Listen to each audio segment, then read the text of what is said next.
Yeah, and we'll lead off with the strongest one. And this one it is now become kind of me and you laughing and like, oh, what if? And No, this is it. Guys, I actually think that this is it. I legitimately hype it up. think I might be convinced. Preach it.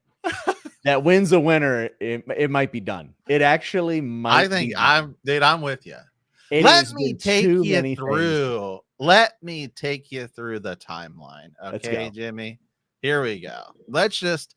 Maybe I should put in some, music, some like, those, that, like yeah. fade back, reflection music here. Oh, let's go back to Game of Thrones when it first came out, right, on TV. And you remember George dropped that thing. You go all the way back on his old blog, right? Yeah, Kong is dead, right? I've get the monkey off my back. Dance of Dragons is done. Okay. Then in the subsequent years, we're waiting for Winds of Winter, and he started the apologist tour, right? I'll have it out by next year, or you can lock me up, right? And that went on for I'd say like 2012 to 2016, and then 2016 is when things started kind of changing to woe is me. The show's getting past it, can't get it done, and now everyone's thinking Winds is never going to come out. Let's go a little bit further. 2020.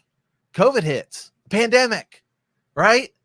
People are losing their minds. They don't know what's going to happen. They think the world and the government is shutting down. You go to the grocery store and, everyone's wearing masks and gloves and hazmat suits and pool noodles to stay 5 feet away, right? George locks himself in a cabin in the mountains, and he's typing away on Winds of Winter. And then that's when we get the first big inkling. Hey, he's made some legit progress, right? Yeah, we started hearing about chapters have been finished, POVs that have been finished. And he started dropping names, receipts. I got this one done. I got this one done. Here we go. And then slowly, over the past couple of years, every once in a while, he dropped a little more hints about Winds of Winter. Hey, I finished some more chapters. I'm with this person now. I'm with Arya and Bravos, right? So we know where his mind's at as he's writing these things. Okay. The big one was then that I finished a block of Cersei chapters that I've been struggling with. Yeah. Right? That was it felt like for him, that was a little bit of freedom. You can look at the little thing. He's got the little alien down at the thing, hopeful, happy, ready to go. Here we go.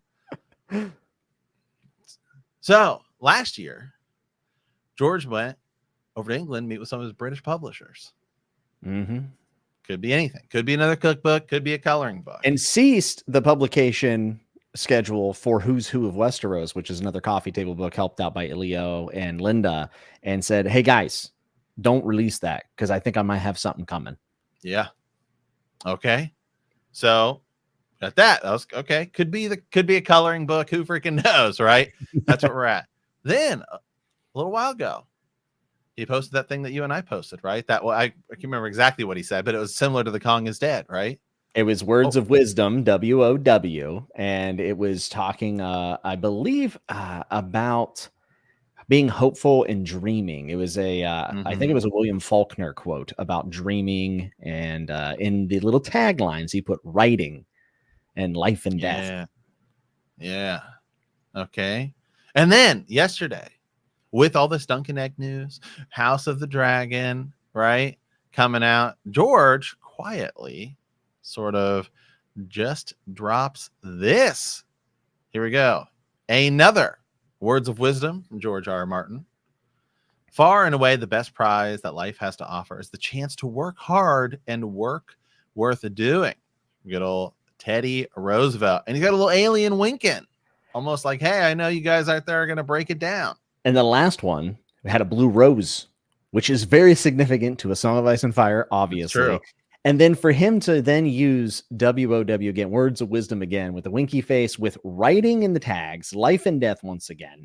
And not to mention the post before this. Now, this is where I'm reaching a little bit. Wall Drop wins one.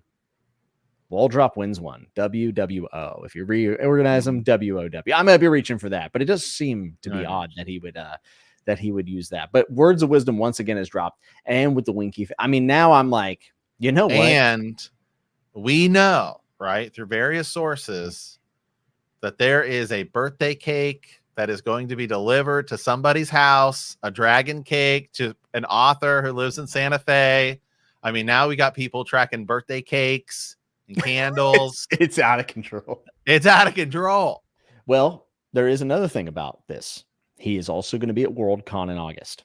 And Worldcon is where he initially said he would have Winds of Winters done in 2020, lock him in a cabin in New Zealand, whatever it was. But Worldcon is the biggest stage for science fiction and fantasy. And that's where like the Hugo was announced and all these things. So he's going to be there. He's also giving a speech at Oxford. And, you know, House of the Dragon is going to be done, what, in August? Is that right? Right. Yep. And they said, by the way, little House of the Dragon news, season 3 begins filming this year. Yeah, I also thought that they're going for a quick turnaround. I think that they are trying to shorten the gaps between these shows. But here's another tinfoil thing. Teddy Roosevelt's birthday is October 27th. Oh. People are wondering if October 27th would be the official date. So I'm of the belief, one, that these are no longer coincidences. I think that George is trying to signal at something. And I'll go as far as this. I almost feel like he's in final edits. I think he might be in final edits, bro. And being hopeful costs me absolutely nothing. But now it has gone beyond just being like, haha, you know, whimsically optimistic to being like, okay, all right, something's happening. Something is actually happening here. And remember, the stage is a little different for him now, right? Yeah. Post Game of Thrones, it could have just been he finishes it when he finishes it, you know, hopefully before he dies, and he can just drop it whenever he wants.